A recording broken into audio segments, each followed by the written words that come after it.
Конституциялык кеңешмеге барып катыштым 2 ай. Ошондуктан мен баарын окуп чыктым, көрдүм. Анан добушумду берип атам. Референдумда эл чечсин деп. Анткени ушу Конституциянын долбоорунун негизинде биринчи жолу президент өзүнө бүт жоопкерчиликти алып атат. Жоопкерчилик алгандан кийин мындан ары соттун ишине кийлигише турган болсо, өзүңүздөр көрдүңүздөр, мына Франциянын президенти өзүнүн адвокат аркылуу соттон бир бай кишинин чечими жөнүндө сурап койгон үчүн 3 жылга кетти да. Прецедент дүйнө жүзүндө башталды.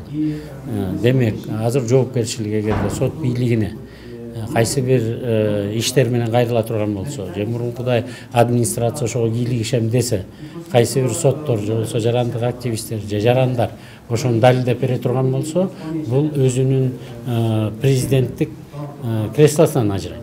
Импичментке повод болот да.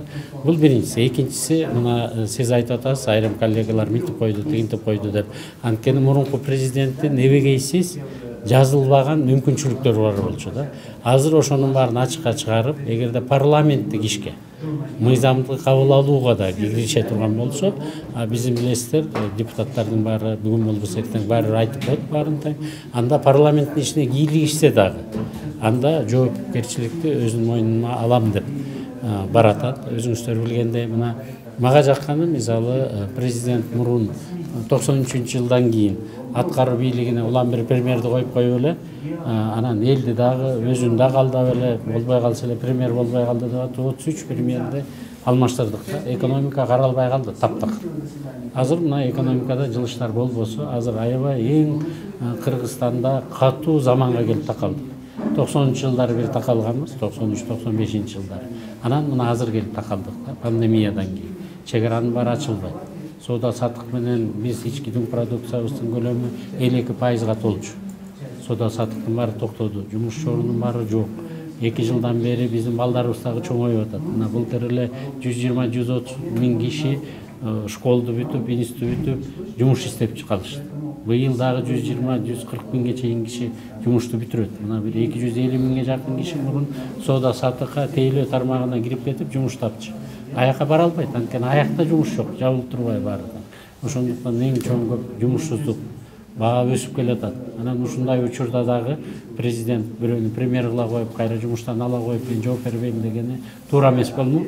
Мына ушундай оор кырдаалдан аткаруу бийлигинин башында президент турса чыгып кетебизби деген ой менен мен ушул конституцияны колдоп атам. Демек, баягы президенттердин жашыруун болгон эбегейсиз мүмкүнчүлүктөрүн эле мыйзамдаштырып аткан. Туура да. Биз парламенттик өлкөдө бир да жол жашап көргөн жокпуз.